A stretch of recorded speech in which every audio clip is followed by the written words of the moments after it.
দেখা মাত্রই আমেরিকার সেনাদের গুলি হামলা ভয়ঙ্কর রূপে ইরান ভয়ে আবারও আলোচনা চান ট্রাম্প। ইরানকে কি অস্ত্র দিচ্ছে চীন রাশিয়া? সফল আন্দোলন শেষে ঘরে ফিরল ভারতীয় শিক্ষার্থীরা। সরকার পতন না হলেও এটি কি কাঁপন ধরিয়েছে মোদির গতিতে, কি বলছেন বিশ্লেষকরা? ইতিহাসের সবচেয়ে ভয়াবহ দাবানলে চরম বিপর্যয়ের মুখে স্পেন ও ফ্রান্স। ঘর হারা লাখো লাখো মানুষ নাকি জলবায়ু পরিবর্তনকে দায়ী? এবার দেখা মাত্রই আমেরিকার সেনাদের গুলি বা তাদের উপর হামলা চালাচ্ছে ইরান। আর এজন্যে মধ্যপ্রাচ্যের দেশগুলোর যেসব ভবন বা স্থাপনায় মার্কিনিরা আছে সেখান থেকে স্থানীয় বাসিন্দাদের 500 মিটার দূরে সরে যাওয়ার আহ্বান জানিয়েছে ইরানের ইসলামী বিপ্লবী গার্ড বাহিনী IRGC। উদ্দেশ্য, পালিয়েও যেন রেহাই না পায় আমেরিকানরা। মধ্যপ্রাচ্য ছাড়া করা হবে তাদের। মুসলিম দেশগুলোতে থাকবে না আর মার্কিনীদের মোড়লগিরি। বিশ্লেষকরা বলছেন সময়ের সাথে পাল্লা দিয়ে আরো কঠোর হচ্ছে খামেনির দেশ। ইরানের বিধ্বংসী সব ক্ষেপণাস্ত্রের আঘাত থেকে বাঁচতে গেল কয়েকদিন ধরেই ওই অঞ্চলের মার্কিন ঘাঁটি থেকে পালিয়েছে আমেরিকার সেনারা। লুকিয়ে আশ্রয় নিয়েছে কুয়েত, বাহরাইন ও জর্ডানের বেসামরিক বিভিন্ন স্থাপনা, হোটেল, প্রশাসনিক অফিস ও কৌশলগত সরকারি স্থাপনায়, যেখান থেকে তারা পরিচালনা করছিল অভিযান। তবে ইরানি গোয়েন্দা নজরদারি ফাঁকি দিতে পারেনি তারা। IRGC উপসাগরীয় অঞ্চলের দেশগুলোর বাসিন্দাদের সতর্ক করে বলেছে, যে সকল ভবনকে গোপন আশ্রয় হিসেবে ব্যবহার করে অভিযান চালাচ্ছে মার্কিন সেনারা, সেসব স্থাপনা তাদের নিশানায় রয়েছে। তেহরানের অভিযোগ, ওই অঞ্চলের নাগরিকদের মানব ঢাল হিসেবে ব্যবহার করছে মার্কিনিরা। এবারের প্রতিশোধমূলক হামলায় শুধু মার্কিন ঘাঁটি নয়, মার্কিন সেনা উপস্থিতি আছে এমন সব কৌশলগত স্থাপনাও হামলা চালিয়েছে তেহরান। তবে মুসলিম দেশগুলোর বিশ্বাসঘাতকতার এক বিস্ফোরক তথ্য দিয়েছে মার্কিন প্রভাবশালী সংবাদ মাধ্যম ওয়াল স্ট্রিট জার্নাল। এক প্রতিবেদনে তারা জানিয়েছে, নতুন করে শুরু হওয়া এই যুদ্ধে মার্কিন বাহিনীর সাথে ইরানের বিভিন্ন স্থাপনায় হামলা চালিয়েছে কুয়েত ও বাহরাইনও। তবে এ বিষয়ে আনুষ্ঠানিক কোনো মন্তব্য করেনি তারা। ধারণা করা হচ্ছে, তাদের হামলার জবাবে কুয়েতের বিদ্যুৎ কেন্দ্র, লবণাক্ত পানি শোধনাগার ও তেল শোধনাগারে ভয়াবহ হামলা চালায় ইরানি বাহিনী। তাদের এবারের হামলা আরও সুপরিকল্পিত ও ধ্বংসাত্মক বলে উল্লেখ করেছে মধ্যপ্রাচ্য বিষয়ক বিশ্লেষকরা। দ্বিতীয় দফায় যুদ্ধ শুরুর পর কুয়েত, বাহরাইন ও জর্ডানে থাকা মার্কিন ঘাঁটি ও বিমানবন্দরে একের পর এক ক্ষেপণাস্ত্র ও ড্রোন হামলা চালায় ইরান। ধ্বংস করা হয় যুদ্ধবিমান থেকে শুরু করে সামরিক সরঞ্জাম গুদামও।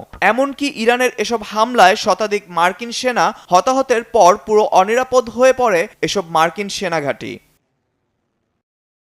এমন অবস্থায় দ্বিতীয় দফা যুদ্ধেও ইরানকে কাবু করতে না পেরে আরও সেনা হারিয়ে এবং অস্ত্রের মজুদ শেষ করে এখন পরাজয় শব্দ এড়াতে শেষ পর্যন্ত আবারও আলোচনার পথে এগোতে চাইছে আমেরিকা।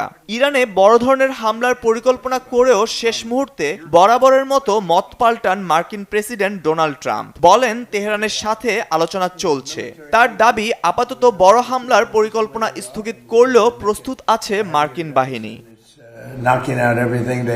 ওয়াশিংটন ও তেহরানের সাথে কথা চলছে। ইরানকে আলোচনার ব্যাপারে আমার আগের থেকে বেশি সিরিয়াস মনে হচ্ছে। আমরা চাইলে সংঘাত আরো বাড়াতে পারতাম এবং মার্কিন সেনারা বড় হামলার জন্য প্রস্তুত আছে।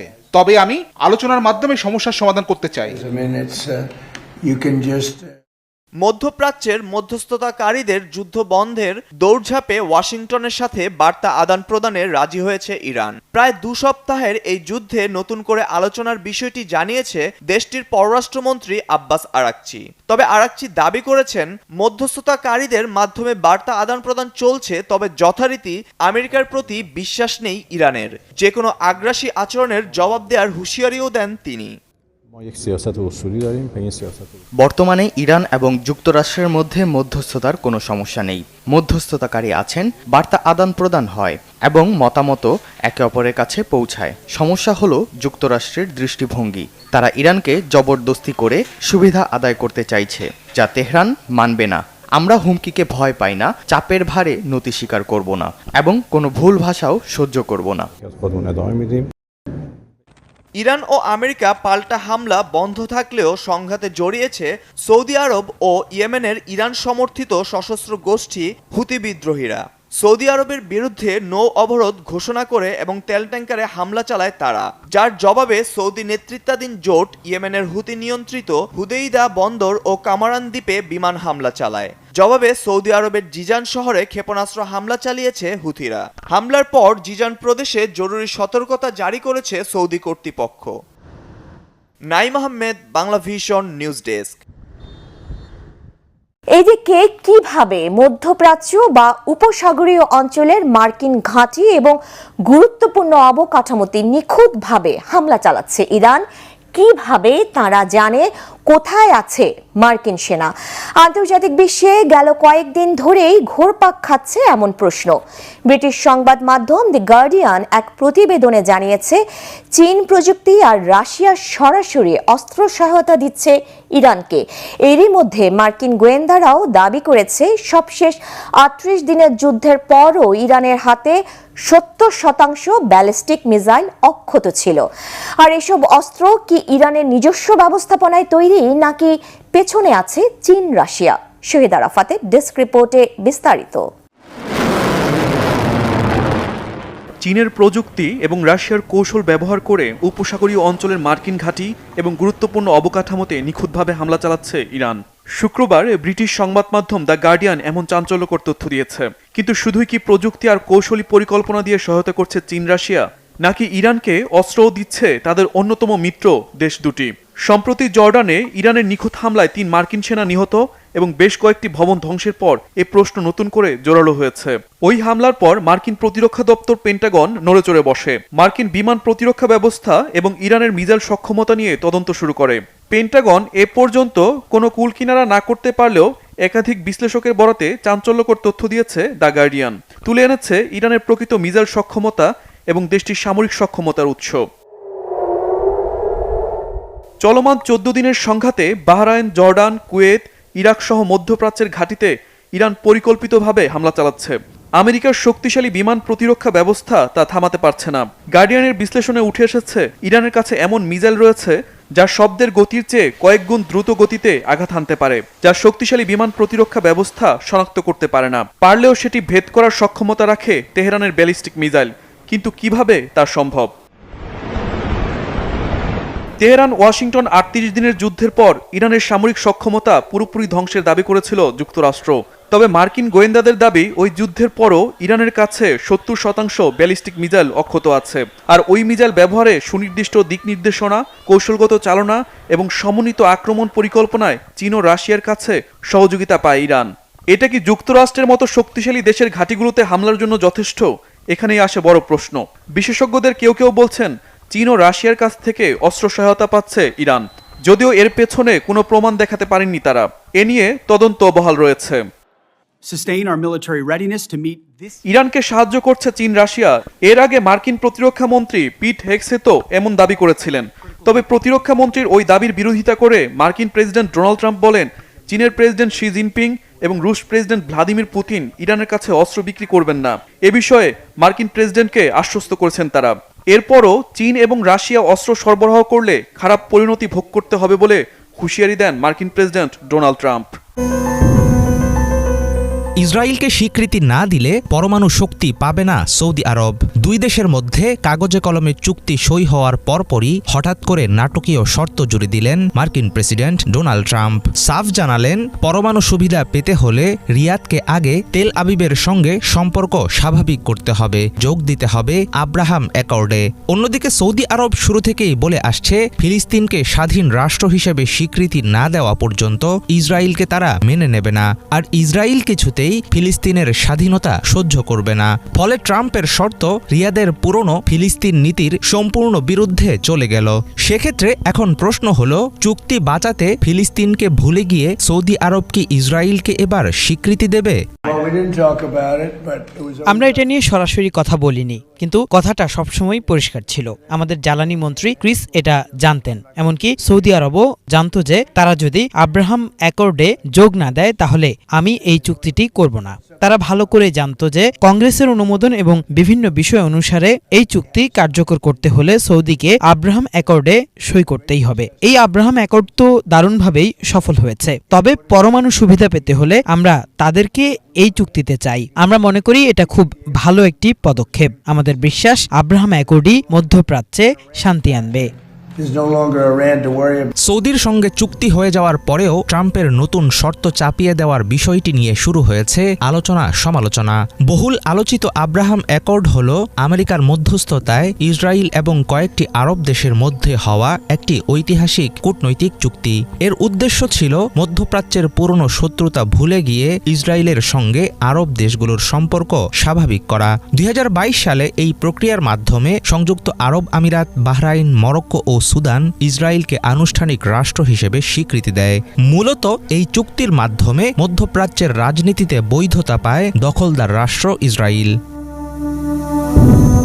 বাইডেন প্রশাসনের সময় প্রস্তাবিত এক পরিকল্পনায় বলা হয় সৌদি আরব ইসরায়েলকে স্বীকৃতি দিলে বিনিময়ে তাদেরকে পারমাণবিক সহযোগিতা দেবে ওয়াশিংটন। 2023 সালের অক্টোবরে গাজায় ইসরায়েলের হামলা শুরু হলে অনেকটাই থেমে যায় আলোচনার গতি। গত বছরের নভেম্বরে সৌদি যুবরাজ মোহাম্মদ বিন সালমান হোয়াইট হাউস সফরের সময় পারস্পরিক বেসামরিক পারমাণবিক সহযোগিতার বিষয়ে একমত হন ট্রাম্প ও এমবিএস। আর সেই প্রেক্ষিতেই গত 22 জুলাই দুই পক্ষের মধ্যে পরমাণু চুক্তি হওয়ার বিষয়টি সামনে আনে ওয়াশিংটন ও রিয়াদ।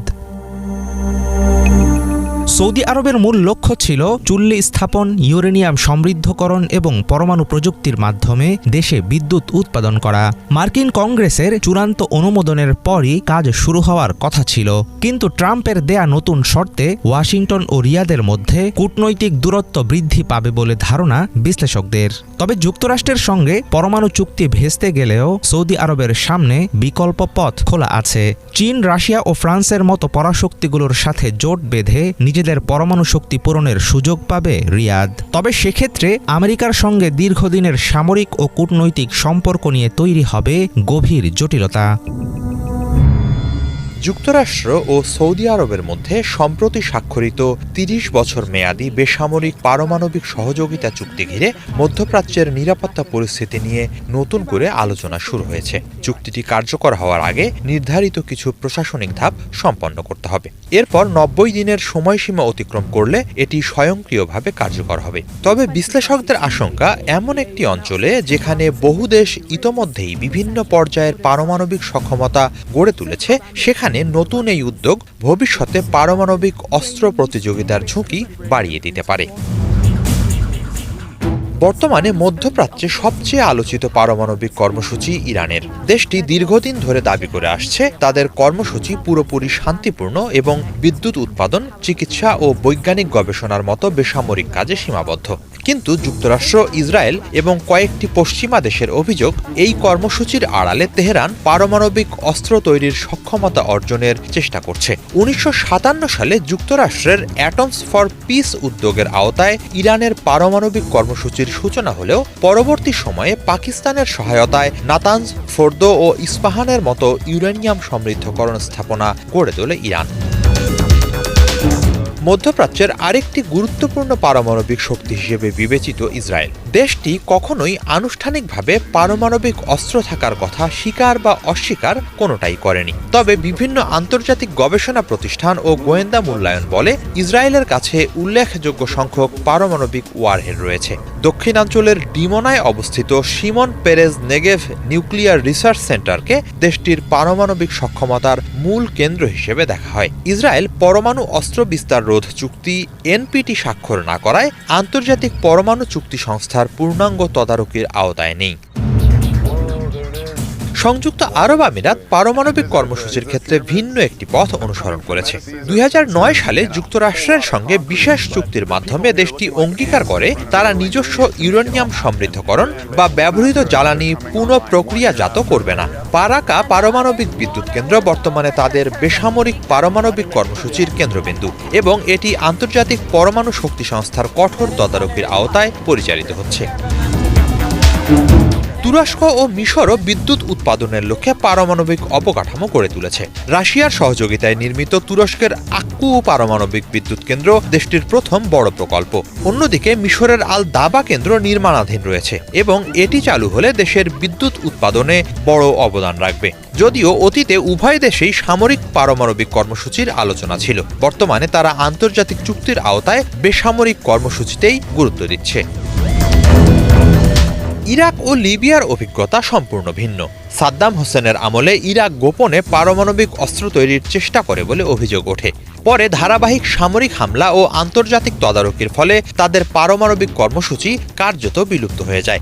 লিবিয়াও 2003 সালে আন্তর্জাতিক চাপের মুখে নিজেদের পারমাণবিক অবকাঠামো আন্তর্জাতিক পরমাণু শক্তি সংস্থার কাছে হস্তান্তর করে। বিশ্লেষকদের মতে মধ্যপ্রাচ্যে এখন একই সঙ্গে বেসামরিক পারমাণবিক উন্নয়ন, নিরাপত্তা উদ্বেগ এবং আঞ্চলিক প্রতিদ্বন্দ্বিতা সমান্তরালভাবে এগোচ্ছে। এই বাস্তবতায় সৌদি আরবের নতুন পারমাণবিক কর্মসূচি ভবিষ্যতে কেবল জ্বালানি নিরাপত্তার প্রশ্নেই সীমাবদ্ধ থাকবে, নাকি পুরো অঞ্চলের কৌশলগত ভারসাম্যে নতুন প্রতিযোগিতার সূচনা করবে, সেই প্রশ্নই এখন জোরালো হয়ে উঠেছে।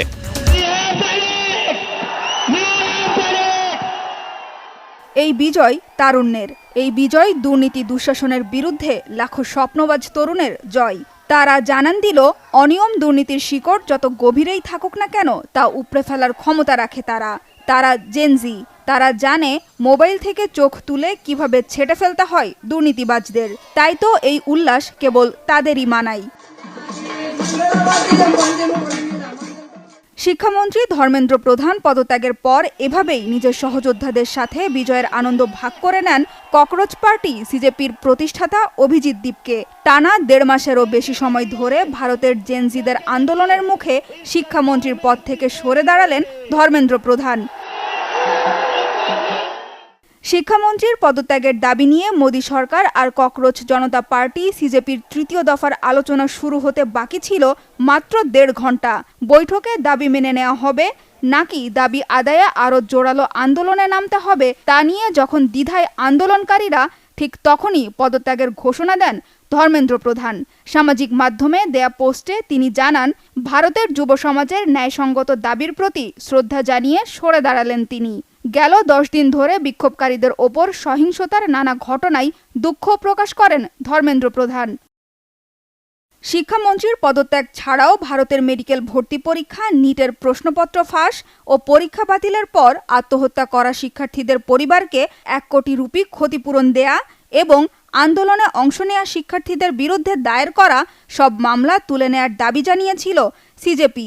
মোদী সরকারের 2 মন্ত্রীর সাথে সিজেপির 2 প্রতিনিধির বৈঠকের পর শুক্রবার এই 2 দাবি মেনে নেওয়া হলেও শিক্ষামন্ত্রীর পদত্যাগের দাবি মানতে 24 ঘন্টা সময় নিল বিজেপি। সরকার সব দাবি মেনে নেয়ায় উচ্ছ্বসিত ভারতের জেনজিরা। এটাকে ভারতের সংবিধানের বিজয় হিসেবে আখ্যা দিয়েছেন সিজেপির প্রতিষ্ঠাতা অভিজিৎ দীপকে। এটি ভারতের সংবিধানের বিজয়, এটি ভারতের জনগণের বিজয় এবং স্বৈরাচারীর পরাজয়। তারা বলতো এই সরকারের কেউ পদত্যাগ করবে না। আমরা আবারও বলতে চাই, সারা বিশ্ব নত হবে। আমাদের শুধু এমন একজনকে দরকার যে তাদের নত করাবে। এই বিজয় সেই সব শিক্ষার্থীদের উৎসর্গ করছি যাদের জীবন ধর্মেন্দ্র প্রধান কেড়ে নিয়েছিলেন। শিক্ষা খাতে দুর্নীতির বিরুদ্ধে তরুণ সমাজের এই বিজয় উদযাপন করছেন অভিভাবক মহলও। অন্যায়ের বিরুদ্ধে এই আন্দোলনে অভিজিৎ দীপকের সাহসী নেতৃত্বের প্রশংসা করছেন তারা।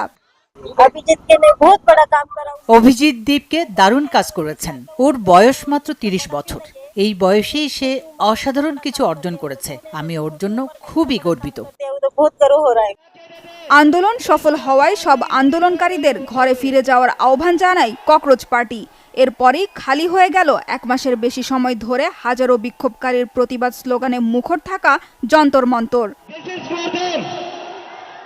তবে এই আন্দোলন মোদী সরকারের পতন আন্দোলন না হলেও এটি কাঁপন ধরিয়েছে মোদী সরকারের সাম্রাজ্যে। নিজেদের অধিকার আদায়ে জাতপাত ও ধর্মের ভেদাভেদ ভুলে সরকারের বিরুদ্ধে এক কাতারে দাঁড়িয়েছিল ভারতীয়রা।